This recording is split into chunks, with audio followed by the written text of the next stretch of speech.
Bismillahirrahmanirrahim. Hello, my awesome people. This is Mr. MBH. Hope you are doing great. বাংলাদেশের politics নিয়ে আমার কোনো আগ্রহ নাই, কিন্তু পলিটিক্যাল প্রবলেম নিয়ে আমার কিছু কথা বলার আছে। সম্প্রতি কিছু কথা নিয়ে আমার এই ভিডিওর মাধ্যমে কিছু কথা তুলে ধরতে চাই, শুনতে চোখ রাখুন।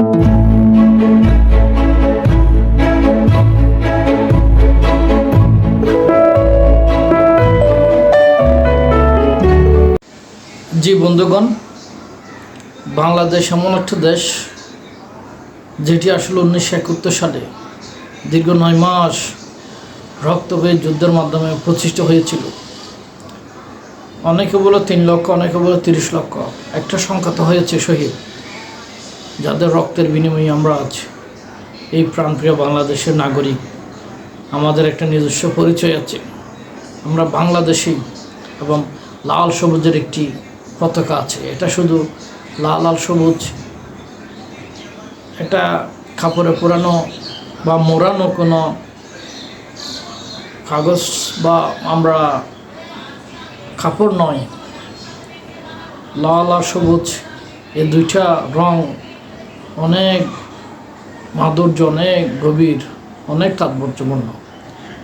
লাল সবুজের পতাকার অধিকার আনার জন্য যারা নিজেদের জীবন উৎসর্গ করেছিল, আজকের আমার এই ভিডিওর মাধ্যমে আমি তাদেরকে হৃদয়ের অন্তঃস্থল থেকে স্মরণ করছি, শ্রদ্ধা করছি তাদের, যারা 1971 সালে আবার বৃদ্ধ বনিত জাতি ধর্ম ভেদাভেদ ভুলে গিয়ে আমাদের মাতৃভূমির জন্য তৎকালীন পাকিস্তান হানাদার বাহিনীর বিরুদ্ধে যুদ্ধ করেছিল।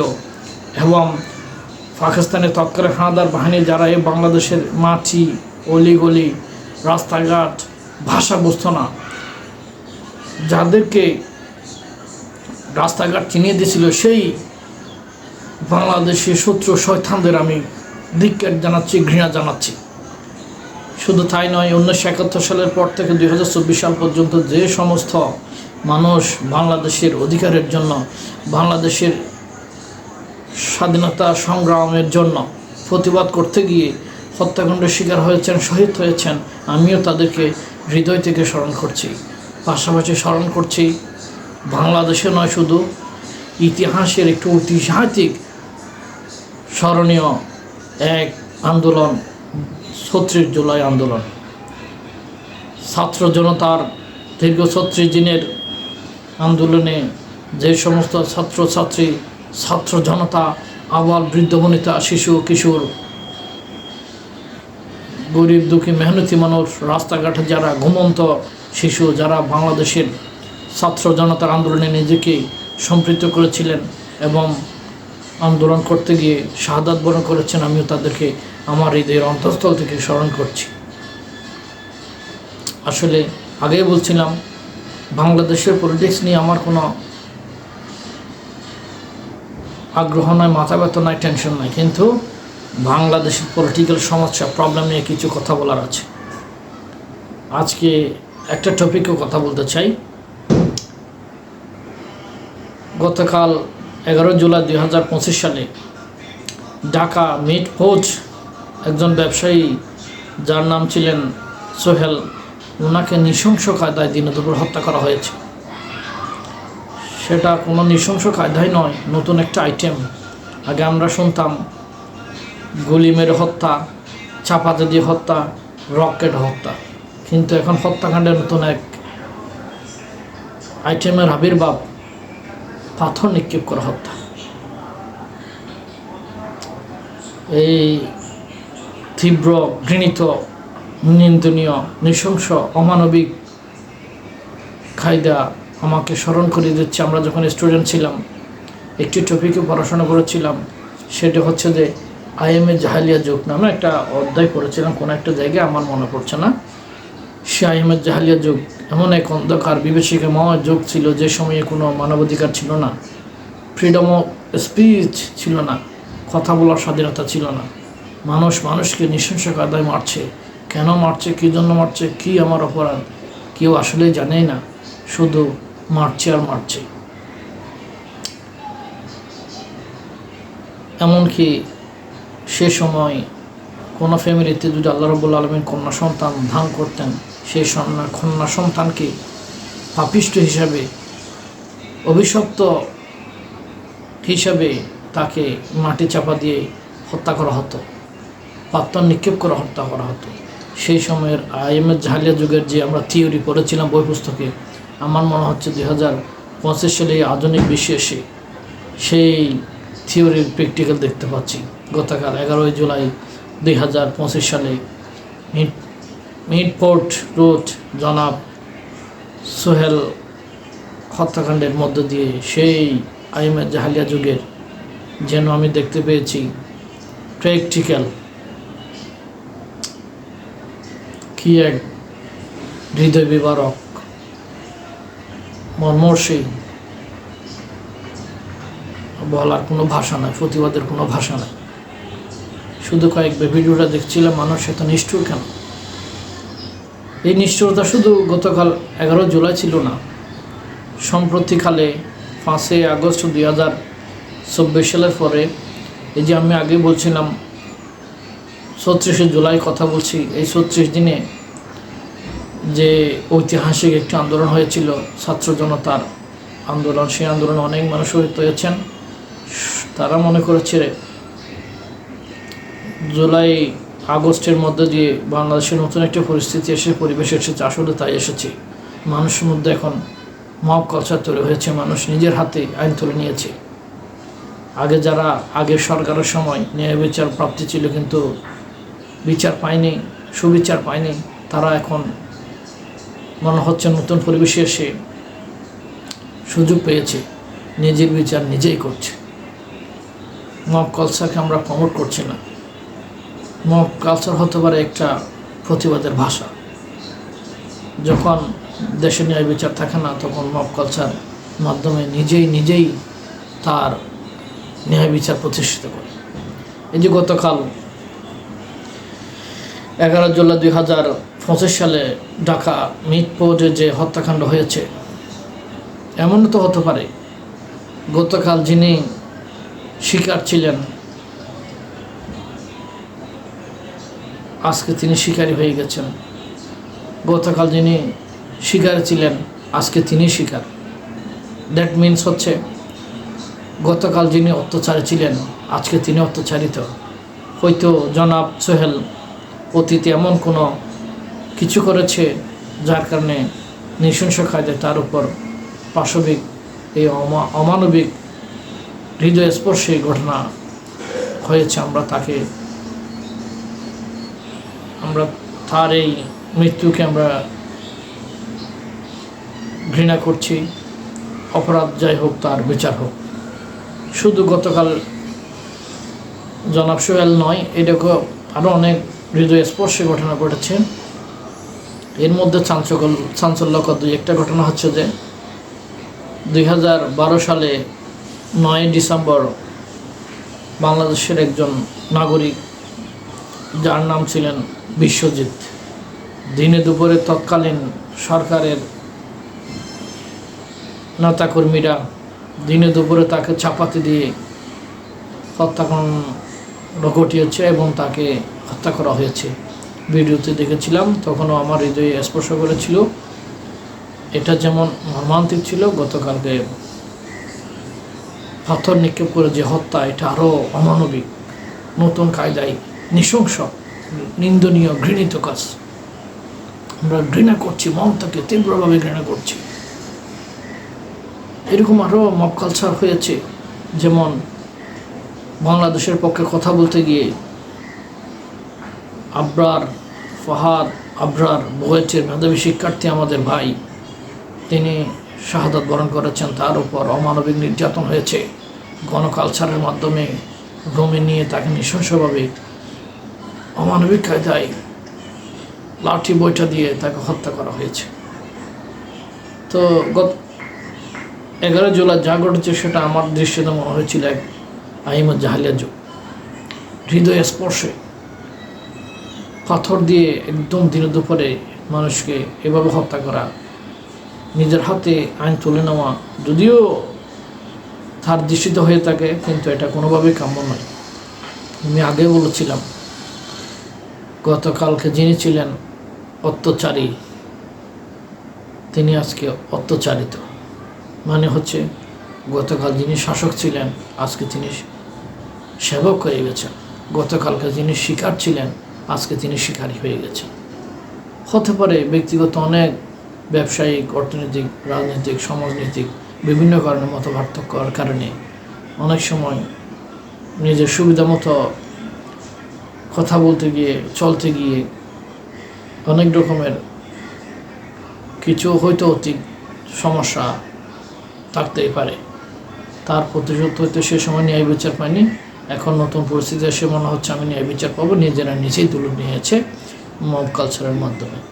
তো সুতরাং আমরা মন থেকে ঘৃণা করছি, প্রকৃত অপরাধী যাই হোক সুষ্ঠু তদন্তের মাধ্যমে তার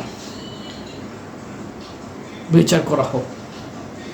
আর আমরা জানি না, একটা হত্যাকাণ্ড ঘটে সংগঠিত হয় শুনেই বিভিন্ন প্ল্যাটফর্মে, print media, electric media, social প্ল্যাটফর্মে দেখে কিন্তু তার কোনো বিচার হদিস পায় না। বছরের পর বছর আরামায়েশে কারাগারে থাকে, কিন্তু তার বিচার হয়েছে বলে আমরা দৃশ্যমান কিছু দেখি নাই। কিন্তু আরব দেশে যে ইসলাম পদ্ধতিতে যে বিচার ব্যবস্থা, ইসলামী শাসন, সেটাতে আমার মনে হয় খুব র্যাপিডলি বিচার ব্যবস্থা কার্যকর হয়। এই যেমন কানের বদলা কান, চোখের বদলা চোখ। মনে করো যে আপনি অন্যায়ভাবে আমার কান নিয়েছেন, ইসলামের দৃষ্টিতে আপনারও সমানভাবে কান দিতে হবে, এটাই ন্যায় বিচার। তো আমাদের দেশে এত গতকালকে যে ঘটনাটা ঘটছে একদম চাক্ষুষ প্রমাণ, সোশ্যাল মিডিয়াতে একদম ভিডিও আছে, ভাইরাল আছে, কিন্তু বিচার কখন হয় জানি না। যদি আরবের মতো বাংলাদেশের ইসলামী শাসন, আমি বলবো না কোন দেশে, সেটা আমি বলি না, আমি সেটা নিজেও একটু পছন্দ করি না, কিন্তু যদি রিপিটলি বিচার করা হতো তাহলে যার মধ্যে অপরাধ করার প্রবণতা একটু হলেও অপরাধ কমতো, মানুষ নৃশংসভাবে দেয়, কারো উপর এভাবে জুলুম নির্যাতন করতে পারতো না। সুতরাং জাস্টিস ডিলে জাস্টিস ডিনাই, এই যে বিচার ব্যবস্থা যত দেরি হবে ন্যায় বিচার ততই দূরে চলে যাবে, যার কারণে অপরাধী অপরাধ করতে সাহস পাচ্ছে ডিলে হওয়ার কারণে। সুতরাং যে সম্প্রতিকালে যে মব কালচারের মাধ্যমে, ও আমার মনে পড়ছে তাইজুল নামে একজন সাবেক শিক্ষার্থী, ওনাকে ঢাকা বিশ্ববিদ্যালয়ে সামান্য ভাত খাওয়ার অপরাধে নৃশংস কায়দায় একদম কী বলবো জঘন্যভাবে মেরে ফেলেছে। তেমনিভাবে শহীদ আবরার গতকাল আরও হৃদয়স্পর্শী পাথর নিক্ষেপ করা হত্যা, কোনো হত্যা আসলে কোনোভাবেই কাম্য নয়। বিচারের মতো চলবে, বিচারের গতিতে চলবে, কেউ আইনের ঊর্ধ্বে নয়। অপরাধ প্রমাণিত হলে অপরাধের মাত্রা অনুযায়ী তার শাস্তি হবে, কিন্তু মব কালচার যেন আমরা তুলে না নেই, নিজের হাতে নিয়ে যেন নিজেই আইন তুলে না নেই।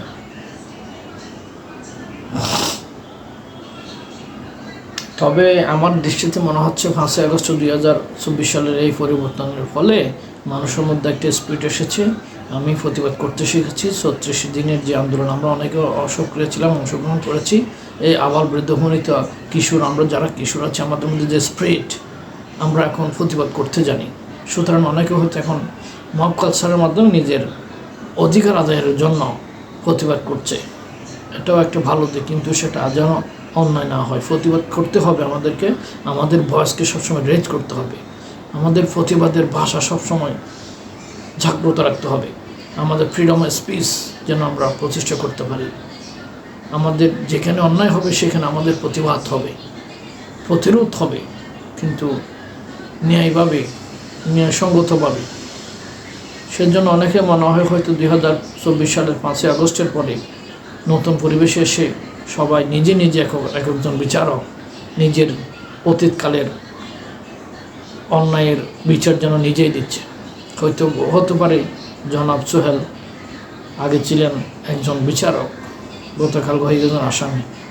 মানে হচ্ছে অতীতকালে ওনারও কিছু থাকতেই পারে, ভুল ত্রুটি না থাকলে তো এরকম হত্যাকাণ্ড হয় না। এত নৃশংস কায়দায় কারো উপর মনোযোগ এভাবে খুব না থাকে।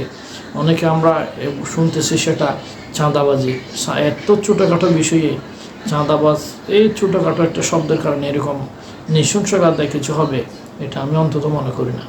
হয়তো জনাব সোহেলের অতীতে কোনো কিছু তো আছে, ডিল না মারলে কি আর পাটকেল মারে কেউ? Tit for tat. পৃথিবীতে 800-900 কোটি মানুষ আছে, এত কোটি কোটি মানুষের মধ্যে নির্দিষ্ট একটা মানুষ কেন এরকম নৃশংস কায়দার শিকার হচ্ছে? নিশ্চয়ই ওই নির্দিষ্ট মানুষটিও অতীতকালে এমন কিছু তার ইতিহাস আছে, যার কারণে এখন সময়ের সুযোগে মানুষ সদ্ব্যবহার করছে, এরকমও তো হতে পারে, তাই না? তো সোশ্যাল প্ল্যাটফর্ম আমরা শুধু দেখতে পাচ্ছি চাঁদাবাজ চাঁদাবাজ চাঁদাবাজ। আর তৎকালীন সরকার আর হয়তো অনেক নেতাকর্মী বর্তমান এখন যারা চাঁদাবাজ বলে নিজেকে বলমান শক্তিশালী মনে করছে, মানে ক্ষমতাশালী মনে করছে, এবং অন্য পক্ষ তাদেরকে চাঁদাবাজ বলতেছে, এটাও আমি মনে করি যে হয়তো অতীতে তার বিরুদ্ধে অন্যায় ছিল, সে এখন তার দোকান বলেন, ব্যবসায়ী সম্পদ বলেন, সে এখন ব্যবহার করার সুযোগ পাচ্ছে এবং অন্য প্রতিপক্ষ সেটাকে চাঁদাবাজ হিসেবে চালিয়ে দিচ্ছে। সুতরাং আমরা মনে করি যে এটাকে চাঁদাবাজ আমরা বলবো না। তো চাঁদাবাজ বলে বলে আমরা যেন কোনো অপরাধকে ছোট করে না দেখি।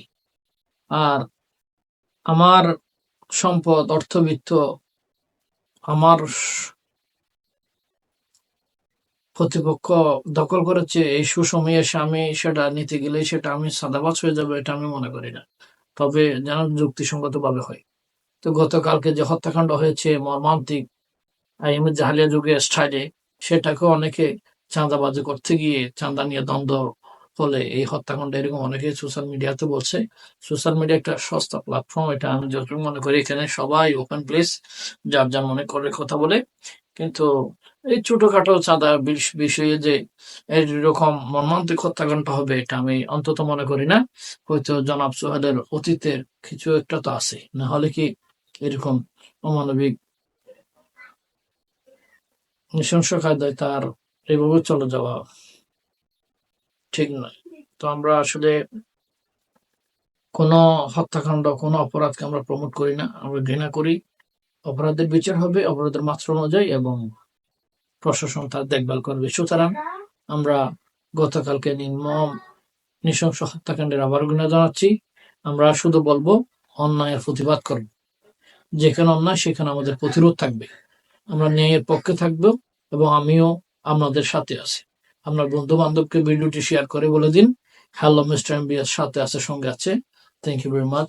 Hello mister MBS.